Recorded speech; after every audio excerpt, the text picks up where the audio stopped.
ಎಲ್ರಿಗೂ ನಮಸ್ಕಾರ. Welcome back. ಇವತ್ತಿನ ವಿಡಿಯೋದಲ್ಲಿ ಯುಗಾದಿ ಹಬ್ಬದ ಸ್ಪೆಷಲ್ ಮಾವಿನಕಾಯಿ ಚಿತ್ರಾನ್ನ ಮಾಡೋದು ಹೇಗೆ ಅಂತ ನೋಡೋಣ.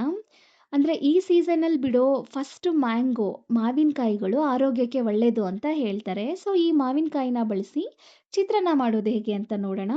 ಮೊದಲಿಗೆ ನಾನಿಲ್ಲಿ ತೋತಾಪುರಿ ಮಾವಿನಕಾಯಿನ ತಗೊಂಡಿದ್ದೀನಿ. ಇದ್ರ ಸಿಪ್ಪೆ ತೆಗೆದು ತೊಳೆದು ಈ ಥರ ತುರಿದಿಟ್ಕೊಳ್ತಾ ಇದ್ದೀನಿ.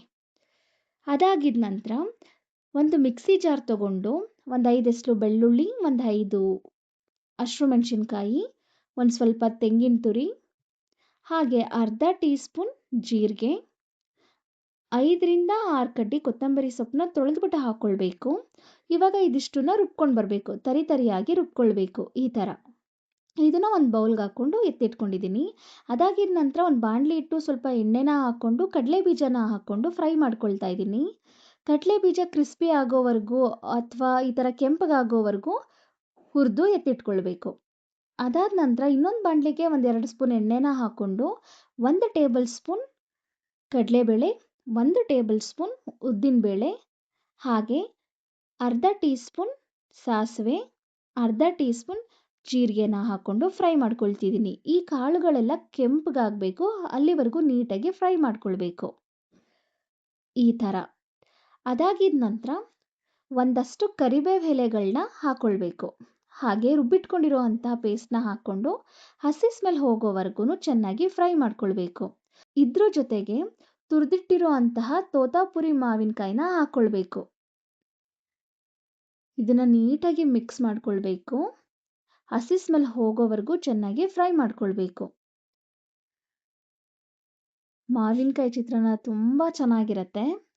ಇದ್ರ ಜೊತೆಗೆ ಅರ್ಧ ಟೀ ಸ್ಪೂನ್ ಅರಿಶಿನ ಹಾಗೆ ರುಚಿಗೆ ತಕ್ಕಷ್ಟು ಉಪ್ಪನ್ನ ಹಾಕಿಬಿಟ್ಟು ಫ್ರೈ ಮಾಡ್ಕೊಳ್ಬೇಕು. ಇದನ್ನು 2ರಿಂದ 3 ನಿಮಿಷ ಲೋ ಫ್ಲೇಮಲ್ಲಿ ಬೇಯೋದಕ್ಕೆ ಬಿಡಬೇಕು. ಸೊ ನೋಡಿ, ರೆಡಿ ಆಯಿತು.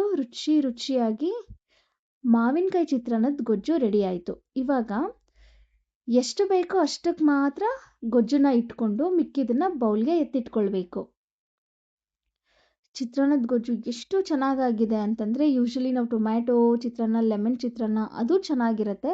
ಬಟ್ ಸೀಸನ್ ಅಂತ ಬಂದಾಗ ಒಂದು ಸತಿ ಆದರೂ ನೀವು ಯುಗಾದಿ ಹಬ್ಬಕ್ಕೆ ಈ ಥರ ಮಾವಿನಕಾಯಿ ಚಿತ್ರಾನ್ನ ನೀವು ಟ್ರೈ ಮಾಡಲೇಬೇಕು. ತುಂಬ ಚೆನ್ನಾಗಿರುತ್ತೆ.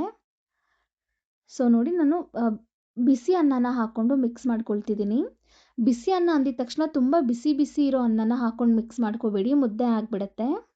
ಸ್ವಲ್ಪ ತಣ್ಣಗಾದ್ಮೇಲೆ ರೈಸ್ನ ಮಿಕ್ಸ್ ಮಾಡ್ಕೊಳ್ಬೇಕು. ಅದಾದಮೇಲೆ ಹುರಿದಿಟ್ಕೊಂಡಿರೋ ಅಂಥ ಕಡಲೆ ಬೀಜನ ಹಾಕ್ಕೊಂಡು ಹಾಗೆ ಸ್ವಲ್ಪ ಕೊತ್ತಂಬರಿ ಸೊಪ್ಪನ್ನ ಹಾಕ್ಕೊಂಡು ಮಿಕ್ಸ್ ಮಾಡಿಕೊಂಡು ಸರ್ವ್ ಮಾಡ್ಕೊಳ್ಬೇಕು. ಎಷ್ಟು ಚೆನ್ನಾಗಾಗಿದೆ ಅಂದರೆ ಆ ಫ್ರ್ಯಾಗ್ರೆನ್ಸ್, ಹಸಿ ಮಾವಿನಕಾಯಿದು ಫ್ರ್ಯಾಗ್ರೆನ್ಸ್ ಅಂತೂ ತುಂಬ ಚೆನ್ನಾಗಿರುತ್ತೆ. ಉಪ್ಪು, ಹುಳಿ, ಖಾರ ಎಷ್ಟು ಚೆನ್ನಾಗಿ ಹದವಾಗಿ ಸಿಗ್ತಿರುತ್ತೆ ಅಂತಂದರೆ ಖಂಡಿತ ನಿಮ್ಗೆಲ್ರಿಗೂ ತುಂಬ ಇಷ್ಟ ಆಗುತ್ತೆ.